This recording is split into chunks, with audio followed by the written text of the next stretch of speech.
माहितीच आहे की माझं कार्यक्षेत्र पूर्ण महाराष्ट्र असल्यामुळे मला वेळ मिळत नव्हता. पण साहेबांची खूप मनापासून इच्छा होती की मी मराठवाड्यातला आहे आणि मी वसमतला यावं. त्याही पेक्षा त्यांचं जे सातत्य होतं की जसं आता त्यांनी सांगितलं की दवाखान्यात आल्यानंतर ते स्वतः आमदार आहेत, पण मी रुग्ण तपासत असताना 2-2 तास ते माझी बाहेर वाट पाहत होते. आणि त्याच्यानंतर मग आमची दोघांची भेट झाली आणि मी त्यांना सांगितलं की मी निश्चित येईल. मी 1 तारीख दिली होती, पण आमची कॉन्फरन्स 1 तारखेला आली, त्याच्यामुळे मला येता आलं नाही. आणि म्हणून मी त्यांना सांगितलं की मी 14 तारखेला येतो. आणि आज इथं आम्ही पोहोचलो. मी जेव्हा सुरुवातीला इथे भेट दिली होती तेव्हा मतदारसंघातील लोकांना मला भेटता आलं आणि त्यानंतर सातत्याने गेली महिनाभर 1.5 महिना मला येथील मतदारसंघातल्या लोकांशी चर्चा करता आली. आणि तेव्हा मला कळालं की माननीय आमदार साहेब हे प्रत्येकाच्या कामाला, म्हणजे एक सामाजिक काम जे असतं की आमदार झाल्यानंतर आपण पाहतो की बऱ्याच जणांची आमदार झाल्यानंतर 5 वर्षानंतर भेट होते, पण ह्यांची प्रत्येक 5 मिनिटाला प्रत्येकाबरोबर भेट होते. गावातील प्रत्येक माणसाची, म्हणजे डोळ्याचे ऑपरेशन असो, म्हणजे सगळ्या, म्हणजे मेंदूचे ऑपरेशन असो किंवा सर्जरीचे ऑपरेशन असो, पिशवीचे ऑपरेशन असो, किडनीचे ऑपरेशन असो, गुडघ्याचे ऑपरेशन असो, म्हणजे कॅन्सरचे ऑपरेशन असो, म्हणजे त्यानंतर 20,000 लोकांना ॲम्ब्युलन्स पळवणे, म्हणजे आपल्याकडे आरोग्याच्या ज्या काही अडचणी आहेत त्या, आणि त्यानंतर देवाधर्माला घेऊन जाणे, म्हणजे एक मुलगा म्हणून, आपल्या मतदारसंघातील सर्वांचा मुलगा म्हणून, भाऊ म्हणून, किंवा सगळ्यांच्यासाठीच ते इतकं चांगलं काम करतायत. आणि मलाही आनंद झाला की मी इतके, म्हणजे समाजामध्ये प्रत्येकाचं काम करणाऱ्या आमदारांच्यासाठी मी इथे येऊ शकलो, त्याचा मला अतिशय आज आनंद वाटला. आणि मी सुरुवातीलाच एक राजूभाई यांच्यासाठी आपल्या सगळ्यांना एकदा टाळ्या वाजून त्यांचं आभार मानायला सांगतो.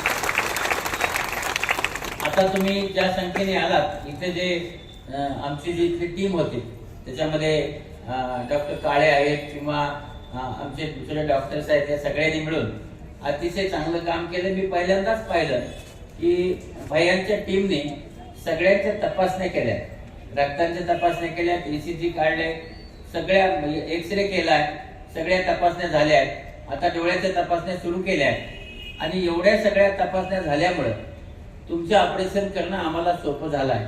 मी एवढ्या ठिकाणी शिबिर करतो, पण मला वाटते पहिल्यांदाच, म्हणजे मी 692 शिबिर केले आहेत, 693 हे शिबिर आहे. पहिलं शिबिर असं आहे की ज्याच्यामध्ये राजूभाईंच्या माणसाने ही प्रत्येक गोष्ट तपासून ठेवली आहे. ज्याच्यामुळं हे जे त्यांनी असं एक हे तयार केलंय, म्हणजे फाईल तयार केली, आणि या फाईल मध्ये प्रत्येक गोष्ट, म्हणजे आपण पाहतो पेशंटचं नाव, त्याच्यानंतर त्यांच्या सगळ्या रक्ताच्या तपासण्या, ECG पण त्याच्यात काढलेले, एक्सरे काढलेले आहेत, आणि त्याच्यानंतर आता डोळ्याच्या तपासण्या ज्या होणार आहेत त्या पण याच्यात लिहिलेल्या आहेत. म्हणजे मी आतापर्यंत केलेल्या 692 शिबिरातलं पहिलंच फाईल फोल्डर आहे ज्याच्यामध्ये सगळ्या प्रकारच्या, म्हणजे गोष्टी ज्या लागतात त्या लिहिल्या आहेत. आता राहिलं की तुमच्या सगळ्या लोकांचं, आता कसं आहे की मी येत असताना, मी मराठवाड्यात असल्यामुळं आणि परभणी जिल्ह्याची तशी माझ्यावर, हिंगोली जिल्ह्याची माझ्यावर जास्तच माया आहे. म्हणजे मी आता असं पाहतो, 2007 मध्ये जेव्हा परभणीमध्ये काही लोक अंध झाले होते आणि त्यांच्या शस्त्रक्रिया करण्यासाठी मी आणि रागिनी मॅडम आलो होतो, आणि त्या सगळ्यांना पुन्हा दृष्टी आली. आणि ती आल्यानंतर मग ह्या लोकांचं प्रेम इतकं झालं की दर सोमवारी मुंबईमध्ये जे रुग्णालयामध्ये सगळ्या लोकांची जत्रा भरायची, जवळपास 400 ते 500 पेशंट येत होते आणि त्यांच्या शस्त्रक्रिया आम्ही करत होतो. आणि म्हणून आम्ही दोघांनी मिळून, कारण रागिनी जी माझ्यावर आली आहे तिनेही 85,000 ऑपरेशन केले आहेत. पण तुम्हाला माहिती आहे की वडाच्या झाडाखाली जेव्हा दुसरं झाड वाढतं त्याचं नाव होत नाही, म्हणजे मॅक्झिमम काम रागिनीने केलं आहे, पण नाव माझं झालंय. कारण मला बऱ्याच वेळेस ऍडमिनिस्ट्रेशन करावं लागायचं, पण डोळ्याच्या पेशंटचं काम गेली 30 वर्षे डॉक्टर रागिनी हिमालय इकबारे करत होती, आणि तिच्यामुळे हे सगळं मी करू शकलो. आजही ती माझ्याबरोबर आहे, आम्ही काम करू, पण तुमच्या सगळ्यांचं त्यामुळे प्रेम जास्त आहे. त्यामुळे आता जरी 373 पेशंटची तपासणी झाली असली, बऱ्याच जणांना असं वाटतं की लहाने साहेब आले आहेत तर आम्ही त्यांच्याकडनं आमचा डोळा तपासून घ्यावा आणि आमच्या डोळ्यात काही आहे का नाही हे विचारावं.